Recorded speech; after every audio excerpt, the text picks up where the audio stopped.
Welcome students, Madam Sarita is here. Today we are going to read a poem from poetry section of Tulip series 10 titled An Evening Wet with Rain, written by an eminent Dogri writer, Ved Pal Deep. He was born in 1929 and died in 1995. ये poem जो है बच्चे originally जो है डोगरी में लिखी गई थी अंडर द टाइटल। अब डोगरी में an evening wet with rain का मतलब होता है बदली न सिंजरी संजा, और बाद में शिवनाथ द्वारा इसे इंग्लिश में ट्रांसलेट किया गया। अब इस पोएम में जो पूरी पोएम है ये हमें क्या बताती है? इट शोज द डेस्परेट और sad mood off poet. There is an atmosphere of complete silence everywhere. He reminded of his childhood days in the poem. He regrets days gone by, do not return. Now, let's read the poem. चलिए अब इसकी line to line explanation Hindi में पढ़ते हैं। An evening wet with rain. As I walk through the lane, the heart beckons the hands to hold them with love. The mind also knows subtle signals of the breeze. Should I stand on the ground or waft with the wind? A poet इसमें evening का scene बता रहे हैं और कहते हैं कि शाम जो है वो वेट है, गीली हो चुकी है। As I walk through the lane. Poet जो हैं वो लेन से जा रहे हैं, गुजर रहे हैं। लेन मीन्स गली, एक तंग गली से जा रहे हैं। The heart beckons the hand to hold them with love. वो क्या चाह रहे हैं कि उनके हाथों को कोई प्यार से पकड़ ले, कोई उनके हाथ पकड़े। The mind also knows subtle signal of the breeze. और उनको ये भी मालूम है, उनको ये इस चीज़ का पता है, उनके दिमाग को ये पता है कि ये जो कोमल हवा ब्रीज जो है वो चल रही है, ये इनका कुछ नहीं बिगाड़ सकती। स्टैंड ऑन द ग्राउंड और वैफ्ट विद द विंड। अब आगे पोइट कहते हैं उन्हें समझ में नहीं आ रहा कि वो ग्राउंड में कहीं खड़े हो जाए या हवा के झोंके के साथ धीरे धीरे चलते रहे। Now the poet says windows doors awning of the house are wet. अब जब बारिश होती है तो घर की खिड़कियां, दरवाजे और ऑनिंग्स होते हैं जो कैनवस होता है। It is a sheet of canvas. मतलब जब हम अपनी विंडो के आगे बारिश या धूप से अंदर ना आए तो वो खिड़कियों और दरवाज़ों के ऊपर हम जो सायबान जैसा लगाते हैं उसको हम ऑनिंग्स कहते हैं। तो उनके ऊपर बारिश पड़ी है, वो भी गिले हैं। Cool breezes stir the leaves of yonder banyan tree. अब कहीं दूर पर कवि देखते हैं, पोइट जो है, कहीं दूर बैनियन ट्री जो है उसके पत्ते हिलने की आवाज़ आ रही है और उसकी वजह से ही ठंडी हवा जो है वो उनको लग रही है। The collar of my coat is also wet with drops of rain. अब जो उनके कोट का कॉलर है वो भी गीला हो गया है ड्यू टू रेन, क्योंकि बारिश उनके ऊपर पड़ रही है। All around rain silence.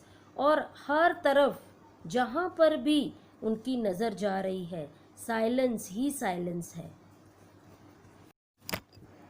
My feet are cold with water seeping through my shoes. My eyes are heavy with sleep. Or is it fever? The ground is very slippery. There is no place to stand. The mind is exhausted. Looks for some spot to rest. अब poet आगे कहते हैं कि बारिश की वजह से उनके पैर जो हैं बहुत ठंडे हो गए हैं, क्योंकि उनके शूज़ जो हैं उनमें पानी भर गया है और उनके शूज़ में से पानी जो है वो रिस रहा है, जिसकी वजह से उनके पैर जो हैं काफ़ी ठंडे हो गए हैं। My eyes are heavy with sleep. अब उनकी आंखें जो हैं वो भारी हो गई हैं शायद नींद की वजह से, और या फिर उनको बुखार हो सकता है। The ground is very slippery, ground बारिश की वजह से बहुत स्लिपरी हो गया है, बड़ी फिसलन हो गई है ग्राउंड में। There is no place to stand, कहीं भी खड़े होने के लिए कोई जगह दिखाई नहीं दे रही है। द माइंड इज़ एग्जॉस्टेड, अब पोइट का जो माइंड है वो थक चुका है, एग्जॉस्ट हो गया है। अब वो क्या चाहते हैं कि कहीं पर उनको कोई ऐसा स्पॉट, ऐसी जगह मिले जहाँ पर वो रेस्ट कर सके, खड़े हो सके, क्योंकि वो बहुत डिप्रेस हैं, बहुत परेशान हैं, और वो कहीं पर रेस्ट ढूंढ रहे हैं कि उन्हें रेस्ट करने की कोई प्लेस मिले। Loss of hope has darken the evening of my life too, and clouds gathering in the mind shed tears as they pass. The evening of troubles, my companion is also depressed and takes me along, holding me by the arm. अब loss of hope has darkened the evening of my life. Poet कहते हैं कि जो आशा है, जो मेरे अंदर आशा जो चली गई है, उसने मेरी इवनिंग को क्या कर दिया है, मेरी जो लाइफ है उसकी इवनिंग को और डार्क कर दिया। मीन्स इस समय कवि जो है he is proceeding toward old age. अब उनकी जो evening here symbolises old age. अब पोइट जो है पहले ही डिप्रेस है बहुत, और कह रहे हैं कि लॉस ऑफ होप, कोई आशा नहीं है उनकी ज़िंदगी में अब, और उस निराशा ने उनकी ज़िंदगी को और डार्क कर दिया है, अंधेरा कर दिया है। And clouds gather in the mind, अब जो दुख के क्लाउड्स, जो डिप्रेशन के क्लाउड्स, बादल उनके दिमाग में छाए हैं, shed their tear as they pass the evening of troubles. अब जो उसकी ट्रबल्स हैं, जो उनकी जो परेशानियां उनकी हैं, उसकी जो इवनिंग है वो क्या कर रही हैं, उनके द्वारा, परेशानी के द्वारा उनकी आंखों से क्या है, टीयर्स, जो आंसू निकल रहे हैं, क्योंकि वो बहुत ट्रबल में हैं, बड़े दुखी हैं। माई कंपेनियन इज़ ऑल्सो डिप्रेस्ड, अब उनके द्वारा जो उनका साथी है, जो उनका कंपेनियन है, वो भी डिप्रेस है, वो भी दुखी है, और मुझे कहाँ लेकर जा रहा है, होल्डिंग बाय द आर्म, मेरी आर्म पकड़कर, मेरा हाथ पकड़कर मुझे धीरे धीरे अपने साथ लेकर जा रहा है। In childhood, I stood alone in my courtyard, and waves of air brought the sound of cymbals. We regret that the days gone by don't return. How to call back times past and gone? अब poet जो है वो remember कर रहे हैं अपनी childhood को, बचपन को, जब वो कहाँ खड़े हुआ करते थे, जब कभी भी अपने बरांडे में या अपने आंगन में खड़े होते थे। एंड वेव्स ऑफ एयर, और हवा के झोंके के साथ कहीं दूर से सिंबल क्या होते हैं बेटा, ये एक म्यूजिकल इंस्ट्रूमेंट है जो 2 ब्रास के शीट से बना होता है, उसको बजाने से उनकी एक बहुत सुंदर साउंड निकलती है, तो उसको हम सिंबल कहते हैं। और कहीं दूर से उनकी साउंड जो थी वो पोइट को हवा के झोंके के साथ वहाँ खड़े हुए सुनाई देती थी। We regret that days gone by don't return, poet को पछतावा है, वो पछता रहे हैं कि जो दिन चले जाते हैं, गुजर जाते हैं, वो कभी वापस नहीं आते। How to call back time past and gone, कहते हैं जो गुजरा हुआ वक्त है उसे हम कैसे बुला सकते हैं, जो वक्त गुजर गया, जो टाइम पास हो गया, उसको बुलाना आसान नहीं है, उसे हम बिल्कुल नामुमकिन है, उसे हम कभी वापस नहीं बुला सकते। The evening prepares to go to sleep in the lap of night, slowly, softly, just as the sky's feet touch the ground. Shadows of trees rest in the dark tank, as some passing cloud casts a shadow over hills. अब poet आगे क्या कहते हैं, the evening prepares to go to sleep in the lap of night. Lap means गोद, गोदी।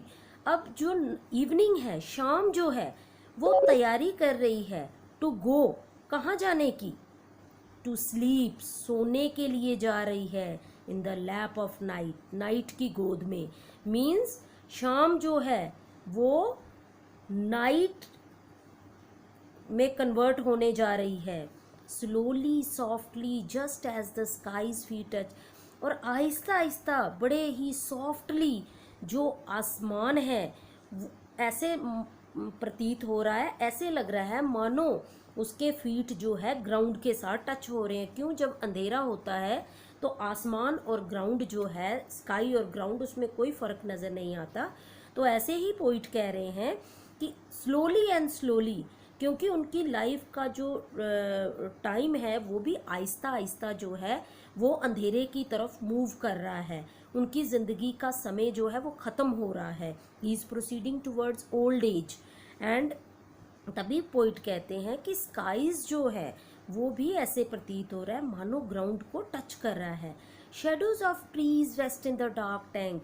अब जो trees हैं किसी तालाब के किनारे या किसी भी जो लेक है उसके किनारे जो पेड़ हैं, कह रहा है वो उनकी शेडो भी रेस्ट में आ गई है, और ऐसे लग रहा है मानो अंधेरे की वजह से जैसे कि वो सारे किस में कन्वर्ट हो गए हैं, किसी डार्क टैंक में, ऐसे डार्क जो ओशन है उसकी तरह, डार्क लेक की तरह पूरा डार्क ही डार्क दिखाई दे रहा है। As some passing cloud cast shadow over hills, और ऐसा लग रहा है मानो कोई क्लाउड्स जो हैं उनकी शेडो किसी हिल्स के ऊपर पड़ गई है, किसी हिल्स को उन्होंने कवर कर दिया है, किसने, जो क्लाउड्स की शेडो है। There is activity in the houses lit with electric lamps. Moonlight laughs holding the hem of the moon. Where is my destination? Where is the hurry? Light of the earthen lamp in a wayside modest inn awaits me. There is the activity. अब यहाँ पर poet जो है वो दो scene, मतलब contrast बता रहे हैं, इनर स्टेट ऑफ माइंड का और आउटसाइड वर्ल्ड का। अब वो कह रहे हैं कि देयर इज एक्टिविटी, मतलब घरों में क्या हो रहा है, कुछ काम हो रहा है, बल्ब्स जग रहे हैं, मतलब सारी एक्टिविटी हो रही है, सारा काम हो रहा है, बट पोइट जो है वो उनके पास कोई काम नहीं है। वो क्या कर रहे हैं, वो इधर उधर गलियों में घूम रहे हैं। Moonlight laughs holding the hemp of the moon, वो कह रहे हैं जो चांदनी है वो ऐसा प्रतीत हो रहा है मानो जो मून की एज है, हेम्प मीन्स एज, जो मून का किनारा है उसे पकड़कर उनकी तरफ देखकर हंस रही है, उन पर हंस रही है। पोइट जो है, वेयर इज़ माई डेस्टिनेशन, उन्हें ये नहीं पता उनकी मंजिल कहाँ है, उन्हें कोई घर जाने की जल्दी नहीं है, उन्हें ये नहीं पता उनका घर कहाँ है, उनकी मंजिल कहाँ है, और उन्हें वहाँ जाने की जल्दी भी नहीं है। वेयर इज़ द हरी, उन्हें वहाँ जाने की जल्दी नहीं है, क्योंकि उन्हें पता है कि light of the earthen lamp in wayside modest inn awaits me, क्योंकि वो जानते हैं कि कहीं वे साइड, कहीं भी किसी रोड के या किसी भी रास्ते की साइड पे कोई ऐसे साधारण सी सराय, इन मीन्स कोई सराय जो रोड साइड कोई छोटी सी रहने की जगह होती है, वहाँ पर कोई एक मिट्टी का दीपक जल रहा होगा जो उसका इंतज़ार कर रहा है, जल रहा होगा और उसका इंतज़ार कर रहा है, तो उन्हें वहाँ जाने की भी जल्दी नहीं है। I hope you understood the poem. Thanks. Have a nice day.